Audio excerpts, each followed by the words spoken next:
Good morning বন্ধুরা, আশা করছি সবাই খুব ভালো আছো। আবারও একটি ডেইলি ব্লগে তোমাদের সবাইকে স্বাগত জানাচ্ছি। চলো, আজকে আমি তোমাদেরকে দেখাবো আমি সকাল থেকে দুপুর পর্যন্ত কি কি করলাম।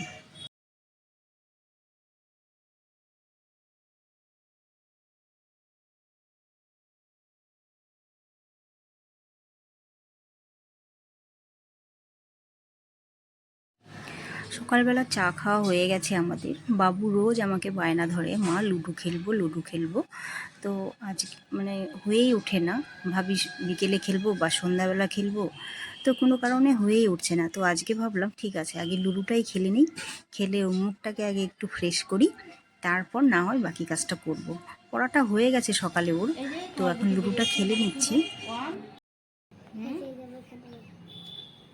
এখানে গেলে উঠে গেল তোমার গুটি, তুমি ফার্স্ট হয়ে যাবা। নাও চলো দেখি আবার কি পড়ে তোমার। পড়ে গেল আবার। তাহলে টু দাও, এটাই দাও। এটা দিচ্ছ কেন? এটা এখানে থাক, এটা দাও। কি হলো? ফুট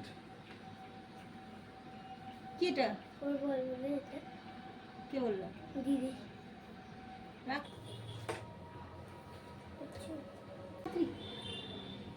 জোরে সা, এখান থেকে শোনো। বলছিল হ্যাঁ হ্যাঁ, তাড়াতাড়ি খাতা হতো তাড়াতাড়ি।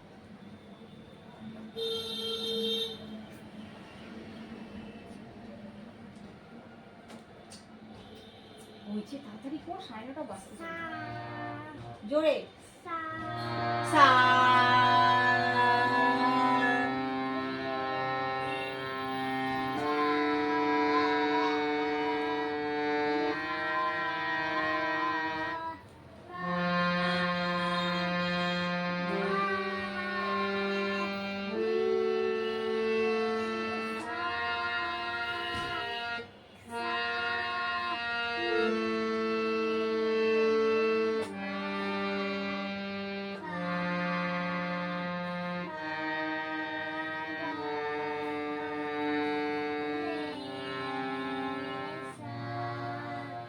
জোরে জোরে বলো, সা। অনেকক্ষণ ধরে বলবা। রে। বাবুকে গানে বসিয়ে দিয়ে আমি চলে আসলাম রান্নাঘরে। ওর টিফিনটা একটু বানাবো।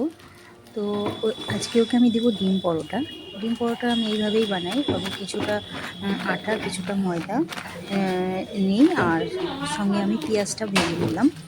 পেঁয়াজটা ভেজে তার সঙ্গে দিয়ে দিব, আর তার সঙ্গে দিব একটা ডিম।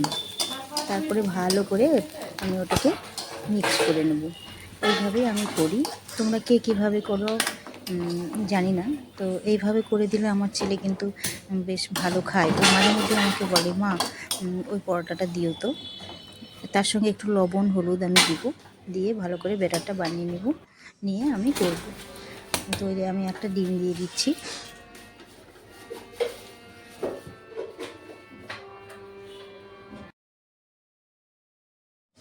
সকালবেলাটা রোজ সারতেই পারা যায় না, মানে সময়ের সঙ্গে মনে হয় যে এত তাড়াতাড়ি সময়টা চলে যায়। সকালে মোটামুটি 7:30টার মধ্যে স্নান পুজো করে নেই, তারপরে বাবুকে উঠিয়ে ওকে খাইয়ে কিছুটা বা ওর হাত মুখ ধুইয়ে দেওয়া, প্লাস চা করা, এইসব করতে 8টা বেজে যায়। তারপর ওকে আবার একটু পড়ানো থাকে।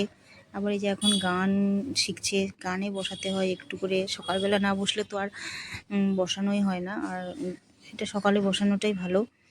তো এইসব করে মানে সময়ই পাওয়া যায় না, অনেকটা লেট হয়ে যায়। তো ওকে আমি বসিয়ে দিয়ে এসেছি যে তুই একটু প্র্যাকটিসটা কর, আমি তোর টিফিনটা বানিয়ে নিই। তারপরে ওকে আবার পাঠাবো স্নানে, স্নান করবে, তারপরে ওকে খাওয়াবো ভাত, তারপরে ওকে আমি স্কুলে নিয়ে যাব। তো দেখো আমি ব্যাটারটা বানিয়ে নিয়েছি। তো আমার তাওয়াটাও গরম হয়ে গেছে। আমি এর মধ্যে দিয়ে দিব তেল। প্রথমটা যখন বানাবো তখন একটু তেলটা পরিমাণে বেশি দিতে হবে, তা না হলে এটার মধ্যে লেগে যেতে পারে। তো সেই জন্য আমি তেলের পরিমাণটা একটু বেশি দিলাম, দিয়ে ভালো করে এটাকে নেড়ে নেব, চারিদিকে ছড়িয়ে দিব। তারপরে ব্যাটারটা দিয়ে দিব, দিয়ে আমি পরোটাটা বানিয়ে নেব। কি খেলবি? হ্যাঁ হ্যাঁ হ্যাঁ।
আরও পরোটা হবে দুটো, তো একটা আমি বসিয়ে দিয়ে আসছি। মাসিকে বললাম একটু উল্টিয়ে দিতে। আমি এদিকে বিছানাটা করে নিচ্ছি, আর বাবুকে আমি ওইদিকে স্নানে পাঠিয়ে দিয়েছি, কেননা না হলে দেরি হয়ে যাবে। ওর স্কুলে মোটামুটি 10টা 20-র মধ্যে ঢুকতে হয়, না হলে গেটের বাইরে অনেকক্ষণ দাঁড়িয়ে থাকতে হয়, পেয়ার হয়ে যাবে, তারপরে ঢুকতে হয়। তো পরে যাওয়াটাও ঠিক দেখায় না, যেহেতু বাড়ির কাছেই স্কুল, সেখানে আমি যদি এত লেট করি রোজ রোজ, আর আমার একটু টাইম মেনটেন করতে ভালো লাগে, যে টাইমে যেটা, সে হঠাৎ হয়তো কোনো কারণে অসুবিধা হতেই পারে, সেটা আলাদা। তো আমি বাবুর রুটিটাও গুছিয়ে নিলাম, আর এদিকে দেখো এই পুচকিটা কি বলছে। কোথায় পেলা? কোথায় পেলা? দাদা স্কুলে যাবে, যাবা? স্কুলে যাবা? এই তুলি, সর সর সর, দাদাকে রেডি করাই।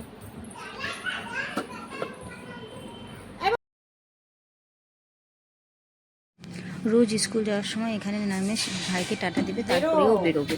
তো দেখো বাবু রেডি হয়ে গেছে, আমরা চলে যাচ্ছি এখন স্কুলে।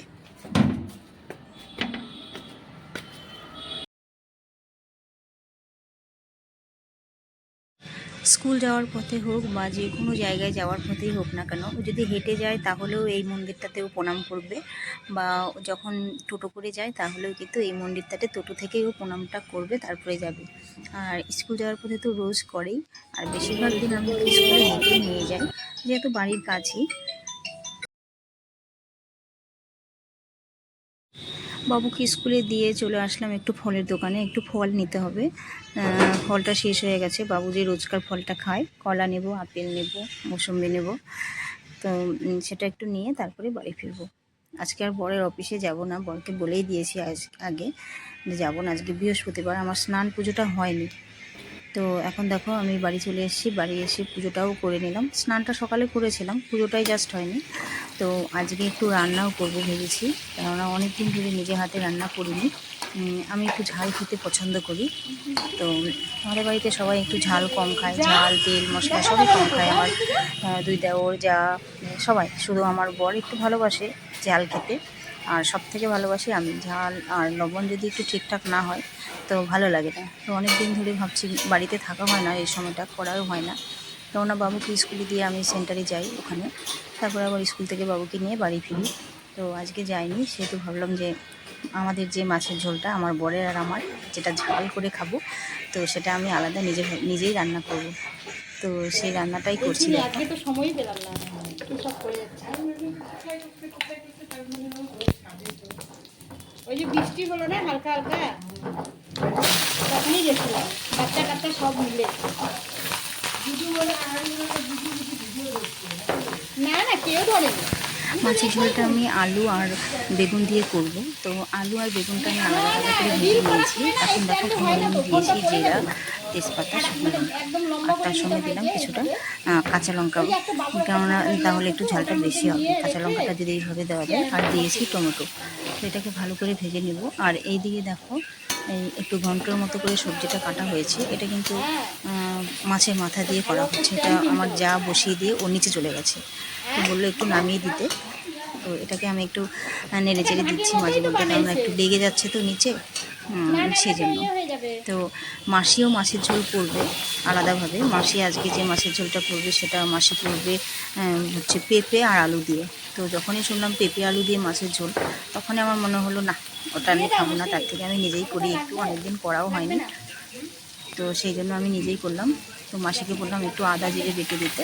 তো দেখো এর সঙ্গে মশলাটা আমি কষিয়ে নেব, আদা জিরাটাও দিয়ে দিল। তারপরে আমি হলুদ লবণ দিব, তারপরে দিব একটু শুকনো লঙ্কার গুঁড়ো দিয়ে ভালো করে একটু নেড়ে চেড়ে কষিয়ে নেব। তার সঙ্গে আবার একটু জলও দিব। জল দিয়ে মশলাটাকে ভালো করে যখন কষানো হয়ে যাবে, তারপরে আমি ওই যে আমি বেগুন আর আলুটা ভেজে রেখেছি সেটা দিয়ে দেব। আমি এইভাবেই বেশিরভাগ মাছের ঝোলগুলো করি। জানি না কার কেমন লাগে, তবে আমার ভালোই লাগে। আর খুব যে ভালো রান্না করতে পারি সেটা তো না, কেননা রেগুলার রান্না করি না, সেহেতু রান্নার হাতটা অতটা ভালো নেই।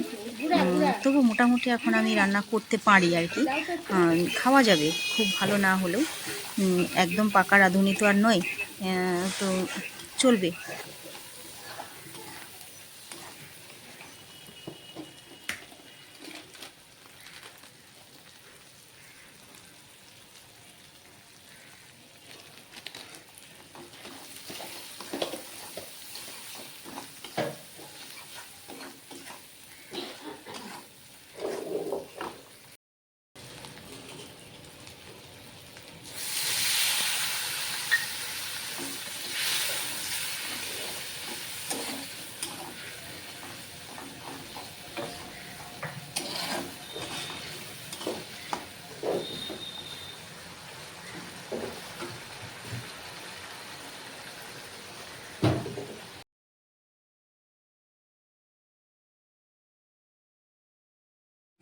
রান্না করতে করতে একটু না খিদে পেয়ে গেছে। তো সকালে যে পরোটাগুলো বানানো হয়েছিল তার এক পিস ছিল, মাসি আমাকে বললো একটা আছে।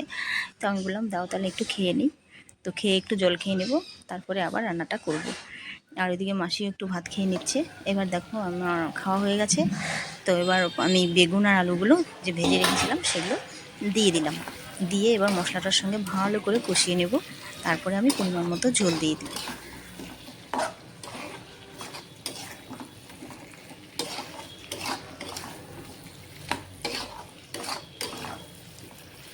কড়াইটা দেখেছো কি কালো হয়ে গেছে, তাই না?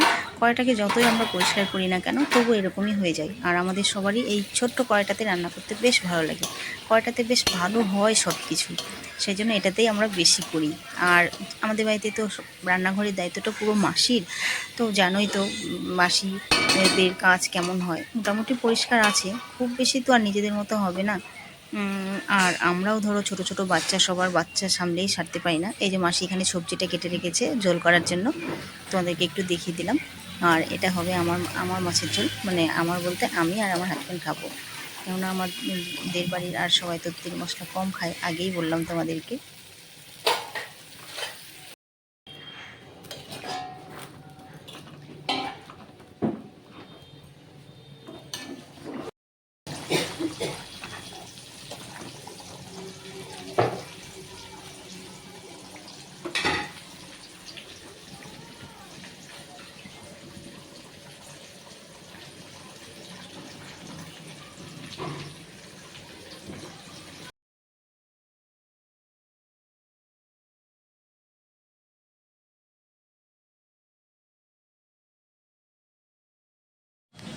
দুটো মাছের পিস দিয়ে দিলাম। আর অনেকটা ঝোল শুকিয়ে এসেছে, মানে হয়েই গেছে, প্রায় জাল হয়ে গেছে। তো আমি এবার নামিয়ে নেব। তার আগে আমি কিছুটা দেব ধনেপাতা। তো ধনেপাতা আমি কুচি কুচি করে একটু দিয়ে দিলাম। তারপরে আমি এটাকে নামিয়ে নেব, হয়ে গেছে।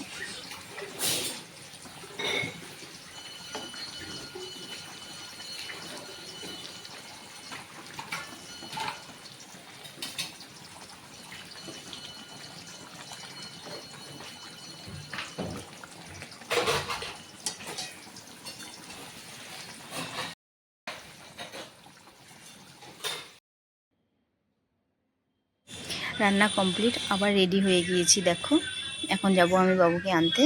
তো একটু গলাটা শুকিয়ে গেছে, তো ভাবলাম একটু তাল মিষ্টির জলটা খাই। এই তাল মিষ্টির জলটা আমার হাজব্যান্ডই বেশি খায়, আমি খাই না খুব একটা, মাঝে মধ্যে হঠাৎ যদি ইচ্ছে হয় তাহলেই খাই। তো আজকে আমি একটু খেলাম। তো এটাকে খেয়ে আমি আবার এখনই দিয়ে রাখবো, নাহলে ভুলে যাই।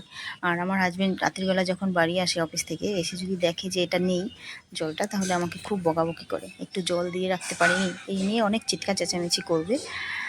তো সেই জন্য ভাবলাম না বাবা, আগেই দিয়েই রাখি। তো আজকে আমি সকাল থেকে দুপুর পর্যন্ত কী করলাম সেটাই তোমাদেরকে এই ভিডিওর মাধ্যমে মানে শেয়ার করলাম। তোমাদের যদি ভিডিওটি ভালো লেগে থাকে তাহলে অবশ্যই লাইক কমেন্ট করো। আর যারা ইউটিউবে দেখছো তারা অবশ্যই সাবস্ক্রাইব করে দিও। তোমাদের সবাইকে অসংখ্য ধন্যবাদ। Thank you.